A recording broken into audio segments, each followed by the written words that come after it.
Hola, hola, bienvenidos a Finanzas Menta y el día de hoy vamos a hablar sobre qué es el dinero y vamos a hablar también un poco sobre la historia del dinero a lo largo del tiempo. Comencemos. Vamos a definir primero qué es el dinero con un concepto, por decirlo así, de diccionario. Entonces, ¿qué es el dinero? El dinero es un medio de intercambio utilizado para facilitar el comercio de bienes y servicios. Este es el concepto que se ha validado durante toda la historia, como podemos ver. Vamos a ver un poquito de la historia.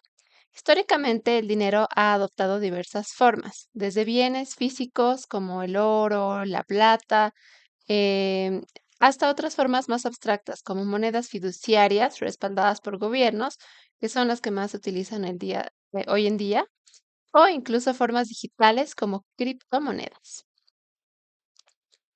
Entonces, vamos a ver un poquito la historia del dinero para poder entenderlo mejor. Vamos a empezar el año 9000 antes de Cristo. En esta época todavía no existían ni las monedas, ni los billetes, y peor, monedas que utilizan tecnología como el día de hoy, sino que en ese entonces las personas tenían animales o producían cosas agrícolas, por ejemplo, granos, verduras, frutas, entre otros. Entonces, en esa época había un problema en el que solamente podían producir cierta em, cantidad de granos y solamente producían un tipo de grano, ¿no? O quizás varios tipos, pero realmente no tenían una variedad entre lácteos, carnes, verduras, frutas. Es por eso que ahí se empezó a dar lo que se llama el trueque. ¿No? Algunas personas se especializaban en tener vacas, otros en tener granos, otros en tener telas. Entonces, ¿qué pasaba? Que las personas intercambiaban los bienes para poder tener una diversidad, ¿no? Luego fue evolucionando el dinero y se crearon las piezas de bronce. Estas piezas de bronce se crearon en China y se usaron las primeras piezas de metal. El año 600 antes de Cristo es cuando se utiliza empezar las monedas, pero ya no de bronce, sino también de oro y plata. La primera moneda de oro se acuñó en Turquía, como dato histórico. Después de esto, el año 800 después de Cristo, se da lo que es el primer billete en papel. En China se imprime el primer papel moneda y en Europa este recién se introduce el siglo XIII. Después de ya poder tener nosotros las monedas de bronce, de oro y de plata y los billetes, que ahora son los más conocidos, surge el año 1400 el concepto de banco, ¿no? En esta época ya se empiezan a tener billetes, se empieza a también ver un poquito de la seguridad, ya que no cualquiera puede imprimir un billete, entonces se crean los bancos y ya estos manejan un poco más también los cheques y entre otros, ¿no? En esa época. El año 1871 se da la primera transferencia de fondos por telegrama. En ese entonces todavía no tenían la tecnología que tenemos hoy en día, pero existía el telegrama en el que ya no tenían que estar manejando billetes o monedas, sino que ya podían hacer una transferencia de una persona a otra o de una empresa a otra. El año 1980 es recién cuando se crea la primera tarjeta, como las conocemos hoy en día, las tarjetas de crédito o las tarjetas de débito. Esta tarjeta se crea por primera vez en Nueva York, Estados Unidos, en esta década.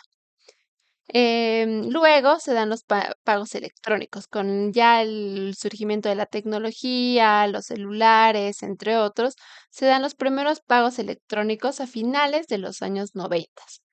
Surgen gracias al desarrollo de toda esa tecnología que tenemos hoy en día. Y bien, continuamos con que el año 2009 se crea la primera criptomoneda, la primera moneda virtual, Bitcoin. El año 2009 se crea la primera criptomoneda, pero al día de hoy están registradas más de 9000 criptomonedas. Cada una funciona bajo un sistema diferente, a diferencia de Bitcoin, que es una criptomoneda que es descentralizada y puede ser utilizada como forma de dinero. Luego vamos a hablar un poco de las criptomonedas para conocerlas un poco mejor.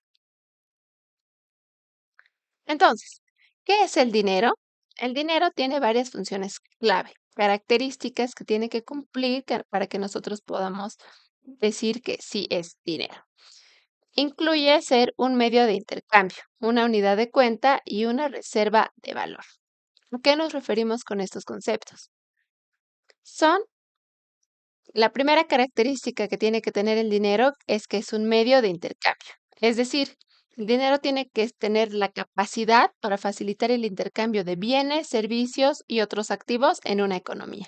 Es decir, que si nosotros queremos comprar ya sea productos de comer, ropa o queremos comprar una casa, etcétera, productos o servicios, nosotros necesitamos que esta moneda que quiero utilizarla, por ejemplo, en las épocas de antes de Cristo se utilizaban vacas, claro, porque me aceptaban una vaca y me cambiaban quizás por, no sé, 1 kilogramo o varios kilogramos de granos, etcétera. Era un medio de intercambio. Hoy en día lo más utilizado son las transferencias, las monedas, los billetes y como decíamos, ya ha empezado a existir las criptomonedas. Luego, el dinero tiene que tener una unidad de cuenta, es decir, tiene que tener la capacidad para servir como una medida común para expresar el valor de bienes, servicios y activos. Es decir, que si nosotros tenemos, por ejemplo, una casa, nosotros podemos decir el valor de esta en una unidad de cuenta de dinero, ¿no? Por ejemplo, hoy en día utilizamos mucho lo que son los dólares y decimos, ok, esta casa cuesta 10,000, 100,000, 500,000 dólares, ¿no? Y esta es una unidad de cuenta para que nosotros podamos comunicarnos y tener un lenguaje en común. Luego tiene que servir como una reserva de valor. Se refiere a la capacidad del dinero para conservar su valor a lo largo del tiempo. Es decir, que si yo tengo algo, por ejemplo, hoy en día ya ha quedado casi obsoleta el hecho de que me cambien una vaca por otro tipo de bienes o servicios, ¿no? Es decir, hoy en día sí, algunas personas me podrían aceptar una vaca y me podrían intercambiar por granos, me podrían intercambiar por frutas, verduras, entre otros, pero ya realmente el valor no está ya no es un lenguaje en común que lo tenemos todos, ¿no?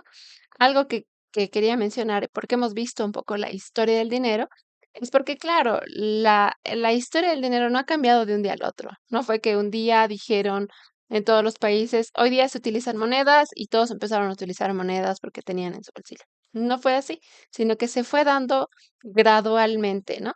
Primero teníamos el trueque, luego teníamos las monedas de bronce, luego las monedas de oro y plata.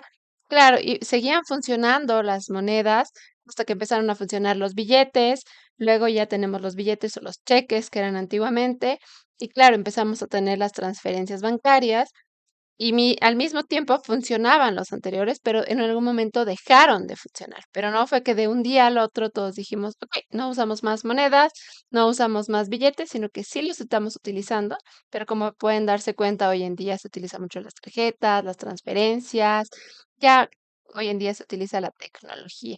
Y es por eso que recién estamos en la primera etapa inicial, por decirlo así, en el que entramos a este concepto de las criptomonedas. Bien, vamos a hablar un poco sobre el respaldo del dinero. El respaldo del dinero quiere decir, históricamente el respaldo del dinero solía ser tangible. Teníamos como respaldo metales preciosos que principalmente eran el oro y la plata. Esto se conoce como el patrón oro, donde cada unidad de moneda estaba respaldada por una cantidad específica de oro. Sin embargo, en la actualidad, la mayoría de las monedas fiduciarias, es decir, el dólar, los bolivianos, los pesos, los euros, etcétera, incluyendo el dólar, obviamente, no tiene respaldo tangible. Ya no tienen en los países un respaldo tangible como puede ser el oro o la plata para poder emitir o imprimir billetes, ¿no? En cambio, hoy en día ya se basan en la confianza y la fe en el gobierno o la autoridad emisora, respaldados por la capacidad económica y la estabilidad del país emisor. Este sistema se conoce como dinero fiduciario. Recordemos que la confianza en la estabilidad económica y política del país emisor es lo que respalda la moneda fiduciaria en la actualidad.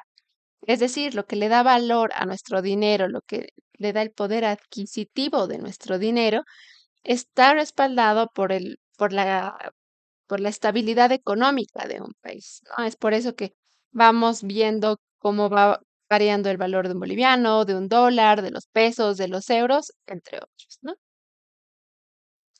Entonces, el cambio del modelo monetario desde un sistema respaldado por el oro a uno de dinero fiduciario, hoy en día fiat, tiene profundas implicaciones económicas y financieras. Aquí te voy a detallar las razones por las que este cambio es importante. Primero tenemos la flexibilidad monetaria, es decir, antes la capacidad de los bancos centrales para expandir o contraer la oferta monetaria estaba limitada por el patrón oro. Es decir, con el patrón oro, la cantidad de dinero de circulación estaba directamente relacionada a la cantidad de oro que poseía un país. Es decir, si un país tenía un lingote de oro, podía emitir por cada lingote de oro X cantidad de billetes. Y esto ya no es así, porque como sabemos, ya no tenemos este patrón oro, sino que hoy en día, con el dinero fiduciario, los bancos centrales tienen la capacidad de controlar la oferta monetaria y ajustar las políticas monetarias, es decir, las tasas de interés, la cantidad de dinero en circulación, es decir, imprimir billetes o deshacernos de estos billetes, que normalmente no sucede. Lo que normalmente sucede es que imprimen más billetes para responder a las necesidades económicas. Esta flexibilidad permite manejar mejor la inflación, el desempleo y otro tipo de problemas económicos. También vamos a mencionar la estabilidad financiera global. Antes, el patrón oro tendía a crear desequilibrios entre países con diferentes niveles de reservas de oro, lo que podía provocar tensiones económicas y financieras a nivel internacional. Ahora, el sistema de dinero fiduciario permite una mayor flexibilidad en el comercio y las finanzas internacionales. Los tipos de cambio flotantes permiten ajustes más rápidos y eficientes en respuesta a los desequilibrios económicos. Este tipo de monedas o este tipo de respaldo económico que hoy utilizamos con los bancos centrales y los gobiernos puede tener algunos pros y contras, ¿no? Uno de los contras que es súper importante que nosotros lo aprendamos y por eso también estamos en este curso de criptomonedas, es por la inflación y la deflación, ¿no? Recordemos que la inflación quiere decir en conceptos más coloquiales que es un aumento generalizado de los precios. Es decir, si yo tenía 100 bolivianos o $100, si los tenía hace 10 años y los quiero gastar el día de hoy, hace 10 años me podía comprar, por ejemplo, 10 refrescos, 10 bolsitas de papas, y me podría comprar 10 entradas al cine, como ejemplo. Pero hoy en día ya no sería así. Hoy en día quizás ya no podrían ser ni 8, quizás solo 6 refrescos, 6 papas y con suerte 6 entradas al cine, ¿no? Eso quiere decir que tenemos el mismo billete guardado hace 10 años, pero ya no tiene el mismo valor. ¿Por qué? Porque los precios con los años van aumentando y eso es lo que es llamado la inflación. Y la deflación es exactamente lo contrario. Entonces, vamos a ver un poquito la comparación entre antes y el ahora y cómo esto nos afecta a nosotros. Antes, el patrón oro a menudo condujo a periodos de deflación, ya que la oferta monetaria no podía crecer al mismo ritmo que la economía. Es decir, como mencionábamos anteriormente, si cada país tenía un lingote de oro, por cada lingote de oro solo podía producir X cantidad de billetes. No podía producir más, tenía que tener un respaldo. Pero hoy en día esto ha cambiado. Ahora, aunque el dinero fiduciario puede llevar a la inflación si no se maneja adecuadamente, los bancos centrales tienen herramientas para controlar la inflación a través de políticas monetarias. Es por eso que nosotros, todas las personas, les damos una confianza, pero definitivamente necesitan un control adecuado.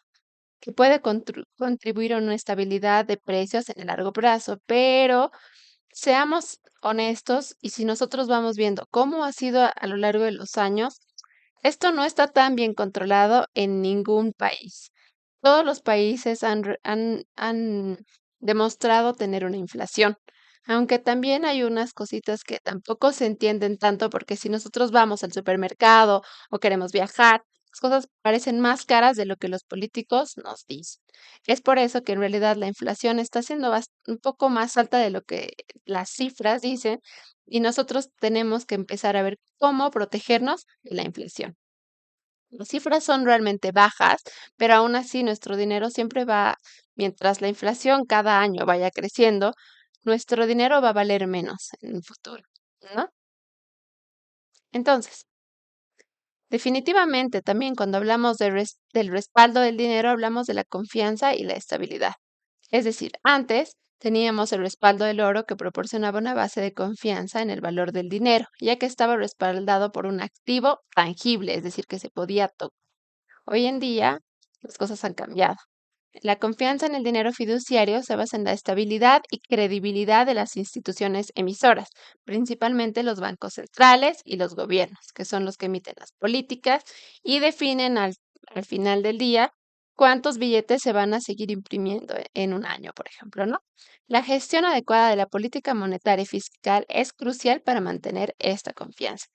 Es algo de lo que mencionábamos. Realmente eh, los porcentajes de inflación muestran ser relativamente bajos o no tan bajos en algunos países, porque algunos países sí han registrado porcentajes altos de inflación, pero en general todos los precios, si nosotros nos ponemos a pensar hace un año, hace 3 años, hace 5 años, sin ir muy lejos, han aumentado. Y si es que los precios han aumentado y todo nos está costando más caro, eso quiere decir que existe inflación. Y nosotros ahora podemos empezar a ver cómo podemos protegernos de esta.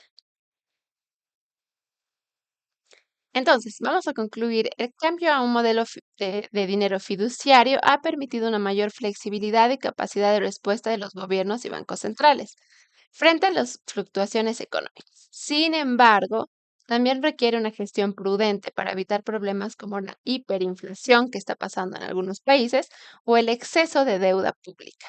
La estabilidad del sistema fiduciario depende en gran medida de la confianza en las instituciones y en la eficacia de sus políticas económicas. Definitivamente, cuando nosotros estamos hablando del respaldo del dinero y de la inflación, nos afecta directamente, ya que todo el dinero que tenemos en nuestro bolsillo puede ser, hablando de alguna manera, porque pues sí lo tenemos en una aplicación o lo tenemos en un banco, etcétera, etcétera, ¿no? Pero el dinero que tenemos, cada día que pasa con las políticas puede valer menos. Entonces, nosotros definitivamente tenemos que ver cómo proteger nuestro dinero para que en lugar de valer menos, valga más. Y eso es de lo que vamos a hablar en este curso de criptomonedas. Bien, ese ha sido el video de hoy. Si te ha gustado el video, dale like, suscríbete a mi canal y nos vemos si también te está interesando este tipo de conceptos de criptomonedas y educación financiera, puedes seguirnos en nuestras redes sociales y nos estaremos viendo. Hasta la próxima.